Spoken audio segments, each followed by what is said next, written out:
Hello everyone. Health ইউনিভার্সিটির previous এপিসোডে আমরা দেখেছিলাম মিয়াকে একটি মেয়ে আঘাত করেছিল, যার কারণে তার মেডিকেল সাহায্যের প্রয়োজন ছিল। কিন্তু ম্যাডাম ভায়োলেটের আদেশে ক্লিনিক বন্ধ থাকায় জেন আর কোনো উপায় না পেয়ে এসের গলায় ছুরি রেখে রীতিমতো ইনসিস্ট করে যাতে এস মিয়াকে বাঁচানোর জন্য ক্লিনিকটা খুলে দেয়। এস তার কথায় মিয়ার ট্রিটমেন্টের ব্যবস্থা তো করে দেয়, কিন্তু জেনের এসের সাথে সেরকম ব্যবহারের কারণে জেনকে একটা শাস্তির কথা বলে, যে শাস্তি হলো মৃত্যু।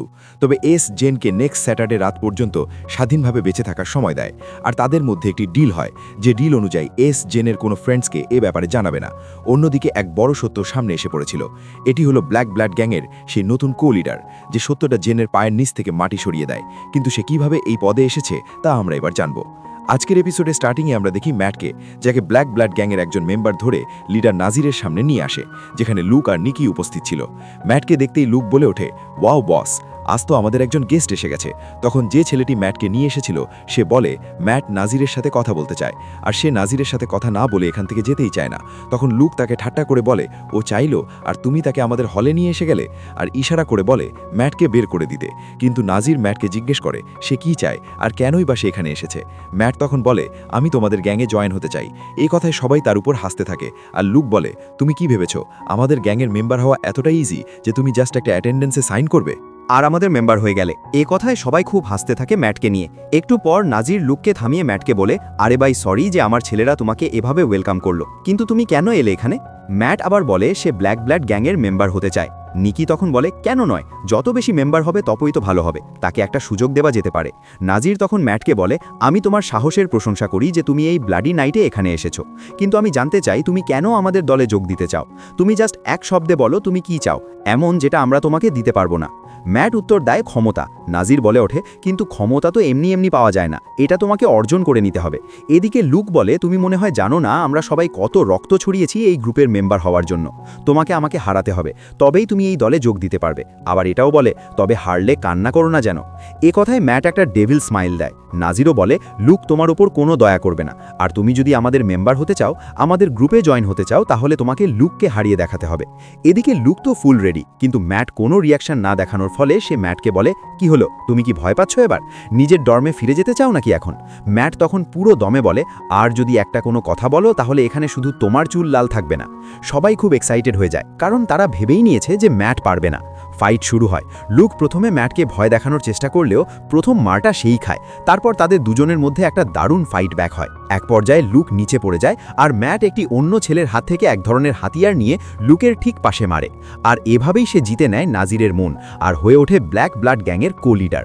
অন্যদিকে জিন ম্যাটের হাতে ব্ল্যাক ব্লাড গ্যাংয়ের গরম সিল পড়তে দেখে সেটা সহ্য করতে পারে না, আর সেই বিল্ডিং থেকে বের হয়ে আসে, আর ভাবতে থাকে কেন ম্যাট এমন করলো, কি প্রয়োজন ছিল তার এমনটা করার, আর চিৎকার করতে থাকে। ঠিক তখনই পিছন থেকে একজন বলে ওঠে, তুমি খুব বেশি শব্দ করছো। জেন রাগে পিছনে ফিরে দেখে সেখানে দাঁড়িয়ে আছে রেস সিলভ্যানিয়া। রেস তাকে বলে, তুমি কি জানো না এই জায়গায় কোনো মেয়ের রাতে বাইরে থাকাটা কতটা ডেঞ্জারাস? আর সে তাকে বলে, তুমি কি আমাকে ভয় পাচ্ছ নাকি? কিন্তু তোমার তো তাকে ভয় পাওয়া উচিত, কারণ সে আরো বেশি ভয়ঙ্কর। জেন বুঝতে পারে না রেস কার ব্যাপারে বলছে। জিজ্ঞেস করলে রেস উল্টা বলে, তারা কি ভেবেছে একজন নিউবি আমাকে মারতে পারবে? জেন বুঝতে পারে ম্যাটের জীবন এখন ঝুঁকিতে আছে। সে সাথে সাথে বলে ওঠে, ম্যাটকে স্পর্শ করার সাহস করো না। রেস বলে, তুমি কেন এখনো তাকে বিশ্বাস করো, এটা জানার পরও যে সে শত্রুদের দলে যোগ দিয়ে তোমাকে আর তোমার ফ্রেন্ডসদের ধোকা দিয়েছে? জেন বলে, তার হয়তো কোনো কারণ ছিল। রেস তখন বলে, কেননা তুমি আমাকে একটা কারণ দাও যে আমি কেন ম্যাটকে মেরে ফেলবো না। জেন সাথে সাথে বলে ওঠে, আমি কারণটা আমি। রেস বলে, তুমি একটা ভ্যালিড রিজন দিয়েছো, আর এটা সম্ভব যে তোমার কারণে আমি এখন ম্যাটকে মারবো না, কারণ তুমি আমাদের একটা প্রয়োজনীয় সম্পদ, নাকি একটা বোঝা। তাই তোমার যেই কারণেই থাকুক না কেন আমি সেটা অ্যাকসেপ্ট করে নিলাম। রেস চলে যেতে লাগলে জেন তাকে আটকে আবারও রিকোয়েস্ট করে, প্লিজ আমার ফ্রেন্ডের কোনো ক্ষতি করো না। রেস তখন বলে, আমি কোনো প্রমিস করতে পারবো না, সে সেফ থাকবে যতক্ষণ না সে আমার রাস্তায় আসে। আর জেনকে বলে, তোমার এখন ফিরে যাওয়া উচিত। রেসের যাওয়ার পর সেখানে ডেভ আসে, যেই সেই বিল্ডিং থেকে বের হয়েছে, আর সে জেনকে নিয়ে দ্রুত ডর্মে ফিরে আসে। জেন ফিরে দেখে ভ্যানেসার মেয়ে তখনও ঘুমাচ্ছিল, তাই সে রুমের বাইরে আসে। তখন ডেভ তাকে জিজ্ঞেস করে, তুমি সেই জায়গায় কেন গিয়েছিলে? ম্যাটের জন্য, কিন্তু তোমার এই ব্লাডি নাইটের সময় বাইরে যাওয়া ঠিক ছিল না। জেন বলে, এটা তো আমার জিজ্ঞেস করার কথা, আর ফ্রেন্ডসরা কি এটাই করে? মিথ্যে বলা, নাটক করা, সিক্রেট রাখা,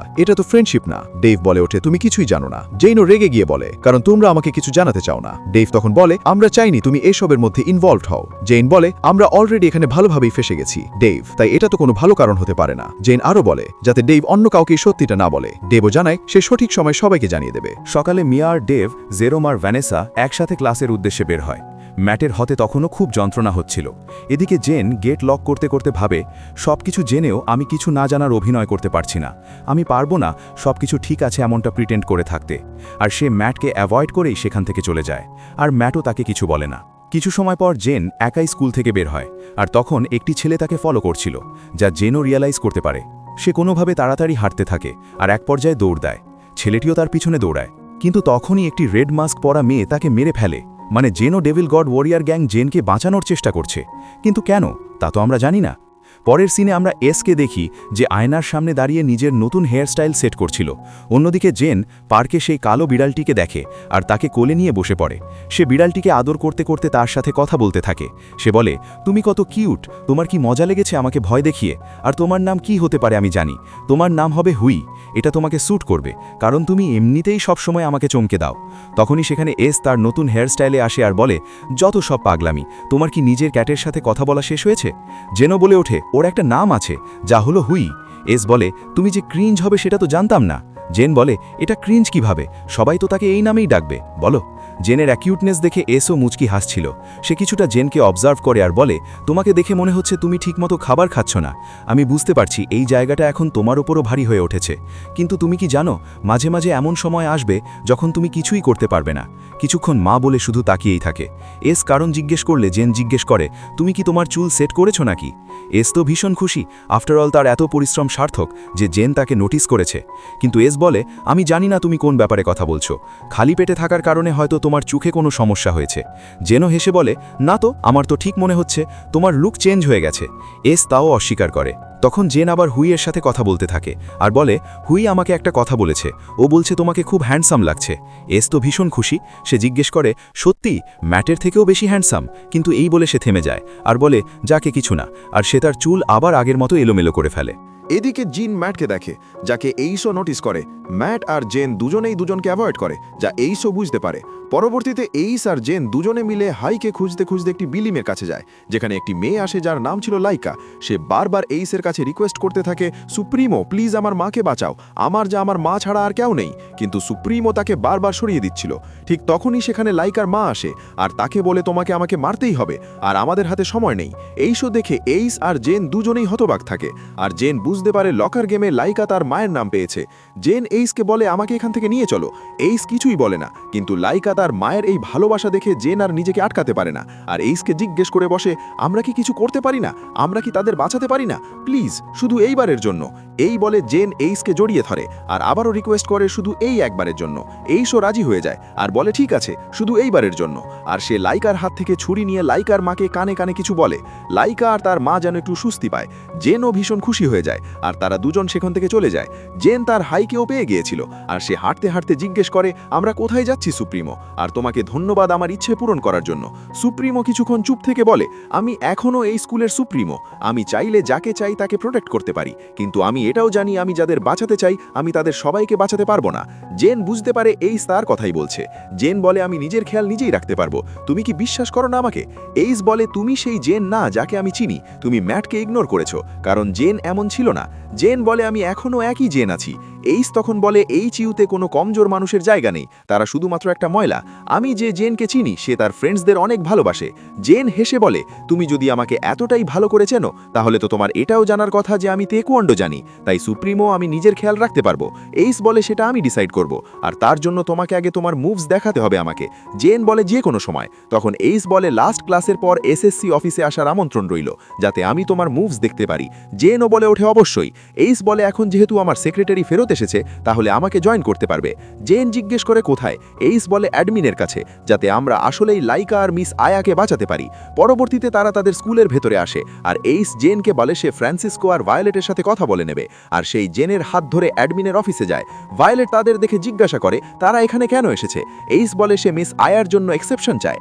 ভায়োলেট বলে, এখানে কিছু রুলস আছে মিস্টার প্রেসিডেন্ট, কিন্তু আমি বা কিভাবে আমার এসএসসির প্রেসিডেন্টের রিকোয়েস্ট মানা করি? কিন্তু আমি ভাবছিলাম তোমার এই উইকনেসের কারণ কি? এইস বলে, এই নরকের মতো ইউনিভার্সিটিতেও কিছুটা লিমিট থাকা উচিত। তখন ভায়োলেট বলে, তুমি কি তোমার একমাত্র রুল ভুলে যাচ্ছ? তুমি এখানে কারো সাথে ফ্রেন্ডশিপ করতে পারবে না, তুমি কখনো তোমার ইমোশনকে নিজের কাজের পথে আসতে দেবে না। এইস বলে, আমাকে এ ব্যাপারে ভাবতে হবে না, আমি জানি আমি কি করছি। ভায়োলেট বলে, আমিও তাই আশা করি, আর ঠিক আছে, আমি তাদের বাঁচতে দেব, আর বলে, তুমি আমাকে লাক্সের। আর জেনকেও বলে, তুমিও এখন সেফ, জেন কিছু বুঝতে পারে না। তখন ভায়োলেট বলে, তোমার নাম যে পেয়েছিল সে মারা গেছে। আমার মনে হয় এখানে তোমার কোনো গার্ডিয়ান এঞ্জেল আছে। এরপর হয়কে দেখে ভায়োলেট জিজ্ঞেস করে, তুমি এই স্ট্রেট কোথা থেকে উঠিয়ে নিয়ে এসেছো? জেন বলে, আমি শিগগিরই তাকে ছেড়ে দেব। ভায়োলেট বলে, সেটা তাড়াতাড়ি করার চেষ্টা করো। আর এসকে জিজ্ঞেস করে, এখন কি সব ঠিক আছে? এস বলে, আপাততর জন্য। এরপর তারা সেখান থেকে বেরিয়ে আসে। এদিকে ফ্রান্সিসকো অ্যানাউন্স করে, লকার গেম এখন শেষ হয়েছে, আর এখন যেসব পেন্ডিং কাজ আছে সেগুলো করার কোনো প্রয়োজন নেই। জেন মনে মনে বলে, তাহলে এটা এখন শেষ হলো, যদিও এটা এখনও কোনো শান্তির ব্যাপার নয়। পরবর্তীতে আমরা এসএসটি অফিস দেখি, যেখানে এস জেনকে আপকামিং ফাউন্ডেশন ডে এর প্রোগ্রাম নিয়ে সাজেশন দিতে বলে। জেন প্রথমে মনোযোগী না থাকায় মিস ক্যাথ তাকে বলে, তুমি কি আদৌ এ জায়গায় আছো মিস জেন? এটা সেক্রেটারি হিসেবে তোমারই দায়িত্ব, আর আমরা এখানে তোমার সাজেশন নেওয়ার জন্যই একত্রিত হয়েছি। জেন বলে, আমি মনে করি গেমস করলে ভালো হয়। এস বলে, এটা যদি তোমার আইডিয়া হয়ে থাকে তাহলে এটা লেখো তো। আর সে জেনকে চক হ্যান্ডওভার করে। জেনও তার কিছু আইডিয়া লিখে চকটা এসকে রিটার্ন করে। মিস ক্যাথের জেনের দেওয়া আইডিয়াটা খুব ভালো লাগে, আর তিনি খুব প্রশংসাও করে। এস তো তখন খুবই প্রাউড ফিল করে, আর বলে, যদি এই লিস্ট নিয়ে কারো কোনো অবজেকশন না থাকে তাহলে আমি সব কিছুর জন্য অনুমতি দিচ্ছি। আর এটাও বলে, আমি তোমাদের বলেই যাচ্ছিলাম যে জেন এই পজিশনের জন্য সবচেয়ে বেশি কোয়ালিফাইড। এরপর জেন বলে, যদি আর কোনো কাজ না থাকে তাহলে আমাকে এখন যেতে হবে। মিস ক্যাথও তাকে যাওয়ার অনুমতি দেয়। এদিকে এসও বারবার হেসে যাচ্ছিল, মানে যেন সে লজ্জা পাচ্ছে। পরবর্তী সিনে জিন কিছু কাজ করছিল যখন তার কাছে সেই ছেলেকেই আসে যাকে আমরা আগে দেখেছিলাম। সে বলে, তুমি কি ভাবছো এত? আর সে বলে, এখানে সবকিছু অলরেডি খুবই কমপ্লিকেটেড, আর আমরা যেন এটাকে আরো বেশি কমপ্লিকেট করে দিচ্ছি। জেন কিছুটা বিরক্ত হয়ে বলে, কি চাও তুমি? আমি এখন বিজি আছি, তাই আমাকে বিরক্ত করো না। ছেলেটি হেসে বলে, আমি শুধু কিছু ব্যাপার নিয়ে ভাব। আর তুমি হয়তো আমাকে সাহায্য করতে পারো। সে যে প্রশ্ন করে, মানুষের ফিলিংস কেন হঠাৎ করে চেঞ্জ হয়ে যায়, আর মানুষ কেন পরিবর্তন হয়ে যায়? জেন তাকে বলে, এই পৃথিবীতে কোনো কিছুই পার্মানেন্ট নয়, আর তোমার যদি এই স্টুপিড কোয়েশ্চেন করা শেষ হয়ে থাকে তাহলে তুমি এখান থেকে যেতে পারো। ছেলেটি আবার জিজ্ঞেস করে, ফ্রেন্ডসদের সাথেও কি ফিলিংস চেঞ্জ হয়ে যায়? বাট যাক, আমি এটা মাথায় রাখবো যে কোনো কিছুই পার্মানেন্ট নয়। আর জেনকে ধন্যবাদ দিয়ে সে সেখান থেকে চলে যায়। জেন পরে আবার একা একা একটি জায়গায় এসে দাঁড়ায়, যেখানে তার পিছন পিছন এসও আসে। এস জেনকে ডাকতেই হই হুট করে এসের ঘাড়ে উঠে যায়। এস ভয় ভয় বলে, এই জিনিসটা এখনই সরাও আমার থেকে। জেন একটু দেশে জিজ্ঞেস করে, তুমি কি বিড়ালদের ভয় পাও নাকি? এসের রিয়াকশনে তো এটা একদমই ক্লিয়ার ছিল, সে বিড়ালকে খুবই ভয় পায়। হই নিচে নামতেই জেন তাকে কোলে নিয়ে এসকে ভয় দেখাতে শুরু করে। এস বলে, আমি ক্যাটসদের ভয় পাই না, আমি শুধু তাদের ঘৃণা করি। জেন হেসে বলে, তুমি না জাস্ট অ্যাডমিট করে নাও যে তুমি বিড়ালকে ভয় পাও। এস আবার বলে, আমি হলাম এস ক্রেস, আমি কাউকে ভয় পাই না, স্পেশালি কোনো বিড়ালকে তো না। যদিও সে বারবার হই থেকে দূরত্ব মেনটেন করছিল। জেনও তখন দুষ্টামি করতে থাকে আর বলে, ড্যাডি, এস বেবি হই তোমার কোলে উঠতে চায়। বেচারা এস শুধু ভয়ে যেন ফ্রিজ হয়ে থাকে। জেন তখন বলে, আচ্ছা যাও, মেনে নিলাম তুমি বিড়াল ভয় পাও না, কিন্তু তুমি কি আমাকে ভয় পাও? এরপর সে এসের গালে পিঞ্চ করে দেয়। এস বেচারা বলে ওঠে, এটা পেইনফুল ছিল। জেন তারপরও বারবার একটি বিড়ালের মতোই এসের চুল এলোমেলো করে দেয়, তার শার্ট সেট করে দেয়, আর আবারও এসের গালে পিঞ্চ করতে থাকে। আর সে বলে, মাঝে মাঝে না একটু হাসা উচিত। এসও বলে ওঠে, তুমি হাসার যোগ্য নাও জেন। জেন বলে, কারণ আমি তোমার ইমাজিনেশনের চেয়েও বেশি যোগ্য। আর আবারও এসের মুখে হাসি ফোটানোর চেষ্টা করে, আর এসও বলতে থাকে, কখনোই না। আর সত্যি এই সিচুয়েশনটা খুবই কিওর ছিল, কিন্তু পরক্ষণেই এস কাউন্টডাউন করা শুরু করে, আর জেন ভয়ে সরি বলতে বলতে তার চোখ বন্ধ করে ফেলে। আর এস তার ফোরহেডে শুধু একটা ফ্লিক করে আর জিজ্ঞেস করে, তুমি কি রেডি আছো? জেন কিছুটা থেমে বলে, তুমি যদি আমার মৃত্যুর ব্যাপারে জিজ্ঞেস করো তাহলে আমি সব সময় রেডি আছি। এস তাকে জিজ্ঞেস করে, তুমি কি শিওর আছো? তোমার কাছে এখনো কিছু সময় আছে, তুমি কি এবার আমার সাহায্য চাইবে না? জেন তখন বলে, তুমি কিছু করতে পারবে না এখানে। এস তখন বলে, তুমি কি আমাকে এভাবেই দেখো? তোমার জানা উচিত আমার নাম এমনিতেই এস হয়ে যায়নি, ভেবে দেখো এই ব্যাপারে। এই বলে সে সেখান থেকে চলে যায়। অপরদিকে ভ্যানেসার মিয়া হুইকে ড্রোন থেকে বের করার চেষ্টা করছিল। জেন তাড়াতাড়ি সেখানে এসে বলে, এটা তো অ্যানিমেল। আর সে হুইকে কোলে নিয়ে বলে, ওর নাম হুই, আর এত কিউট একটা শান্ত বিড়ালকে তোমরা ট্রামাটাইজ করে দিয়েছো। এরপর জেন তাদের জিজ্ঞেস করে তারা ম্যাটকে দেখেছে কিনা। ভ্যানেসা জিজ্ঞেস করে, তোমাদের মধ্যে কি কোনো ঝগড়া হয়েছে? জেন অস্বীকার জানালে মিয়া জিজ্ঞেস করে, তোমরা কেন একে অপরকে অ্যাভয়েড করছো? ঠিক তখনই সেখানে ম্যাট আসে, আর জেন তার কাছে গিয়ে বলে, আমাদের কথা বলা দরকার। ভ্যানেসার মিয়া তখন এক্সকিউজ দিয়ে সেখান থেকে চলে যায়। জেন ম্যাটকে সরি বলে।